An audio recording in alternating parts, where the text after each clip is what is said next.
Hi guys! In this video, I'll be talking about how to develop your own daily practice of clinical somatics exercises.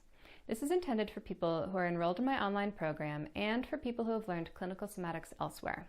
I'm going to answer the most common questions that students ask me. What time of day and how often should I practice? For how long should I practice each day? And how do I decide which exercises to do each day? So let's start off with the first question. The time of day that you do your somatics practice is up to you. My favorite time to do my practice is pretty soon after I work out. Somatics exercises are, in my opinion, the best way to cool down after a workout. Pandiculation releases any muscle tension you've built up during your workout and prevents chronic tension from building up.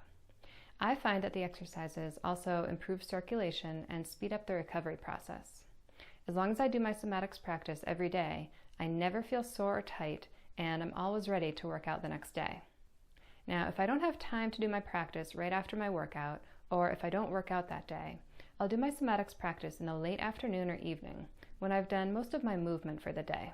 The exercises release any tension that you've built up during the day, and they're very relaxing, so they're a great way to wind down before bedtime. With all that said, there are some people who prefer to do their somatics practice first thing in the morning or during the first half of the day. These are typically the people who wake up in the morning feeling tight, achy, sore, or in pain. For these people, practicing the exercises in the morning helps them loosen up and feel better as they start their day. If you are one of these people, my suggestion is that in addition to your morning practice, you also add in a short evening practice. That will allow you to release any tension you've built up during the day, and it should make you feel better when you wake up in the morning. Now, as far as how often to practice, ideally you should practice every day. Pandiculating your muscles and releasing muscle tension is an important part of self-care that everyone should do daily. Remember, you're not just trying to retrain old, deeply learned patterns of muscle tension. Your daily practice also releases the new tension that you build up every day as you go about your daily activities. So in that sense, your daily somatics practice is like brushing your teeth. If you don't do it daily, tension will start to gradually build up. Okay, next question. For how long should I practice each day? This again is up to you. I personally practice for about 30 minutes every day, sometimes a little longer. I find that this length of time allows me to work through and explore my entire body and release any tension that I'm feeling. And 30 minutes fits into my daily schedule. In the beginning, if you're having a hard time setting aside 30 minutes, start with just 10 or 15 minutes. Something is better than nothing. You may not make a ton of progress if you're only practicing for 10 or 15 minutes a day, but you will be creating this daily habit for yourself, which is extremely important. And as you start to feel how pandiculation releases your muscle tension, you'll probably find yourself practicing for longer each day because the exercises feel really good. Now, there are people who tell me that they do really long practices on a regular basis, like an hour to an hour and a half. If that works for you and makes you feel good, that's absolutely fine. Just remember that practicing more in order to get your nervous system to change faster doesn't necessarily work. There's an element of time passing and allowing new posture and movement habits to be gradually integrated into your nervous system that needs to happen. So no matter how long you practice each day, remember that you can't force your nervous system to change quickly. Whether you practice for 10 minutes or 30 minutes or an hour, just relax and take the time to explore your patterns of tension. Now on to the last and most common question that I get from students. How do I decide which exercises to do each day? If you're just starting my online program, focus on learning one exercise at a time. When you feel comfortable with the first exercise, add in the second exercise, and so on. By the time you've learned 3 or 4 exercises, if you're using my audio tracks, you might find that you don't have time to practice all of the exercises every day. Don't worry. Over time, as you learn and internalize the exercises, at some point you'll probably stop using my audios and your practice will become more efficient.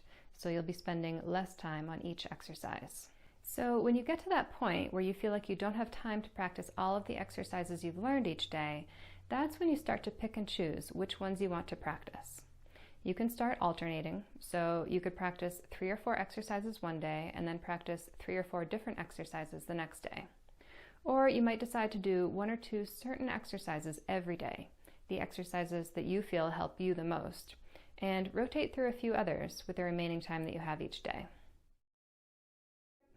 I strongly recommend that, especially in the beginning, you don't get too hung up on doing a certain series of exercises as a prescription. This is an exploratory learning process in which you become the expert in your own body. You are the only person that is able to practice these movements and notice internally how they affect you. If you're focused on doing a set series of exercises and a certain number of repetitions of each one, you'll be focused on the goal of completing your prescribed exercise practice, and you won't benefit from your practice as much as you could. The more effective way to practice the movements is to take your time to explore them. Don't go into each exercise with an idea of how many repetitions you're going to do. Just close your eyes and feel your way through the exercise. Notice how each movement feels today as compared to yesterday. Notice what feels different. Notice your muscle tension and notice how that tension releases as you pandiculate your muscles. Try to notice and learn new things about your body every day. Another important aspect of your practice is the standing awareness exercise. You should do this every day at the beginning and end of your practice. When you're learning an exercise for the first time, be sure to do the standing awareness before and after that individual exercise. This allows you to notice how the exercise is affecting your muscle tension and posture. As you notice how each exercise affects you, it becomes a tool in your toolbox that you can use to release certain patterns of tension. As you gradually learn and internalize the exercises, you'll probably start to develop a fairly regular routine that feels good to you and addresses your unique patterns of tension. This will come in time. Don't expect it to happen right away. And even when you settle into a regular routine, it's always educational to revisit exercises that you don't do very often, because you never know what you'll learn. If you're diagnosed with a specific condition, you may find it helpful to look at the lists I've made of exercises that are typically most helpful for certain conditions. But keep in mind that everyone's muscular patterns are unique, so there's no prescription of exercises that works for everyone. Two people with back pain may have very different patterns of muscle tension that are causing their pain, so they may find that different exercises are most helpful for them. A few last words of advice. It's taken your entire life up until this point to create and learn your unique muscular patterns, and it's not possible to retrain them in just a few days or weeks. This process of retraining your nervous system takes time and patience, and it's worth it. What matters most is that you're headed in the right direction. Just keep practicing the movements with an open mind, exploring your body and learning new things about your body every day, and you'll continue to make progress in releasing your tension and retraining your posture and movement. So I hope this was helpful for you. Thanks for watching, guys.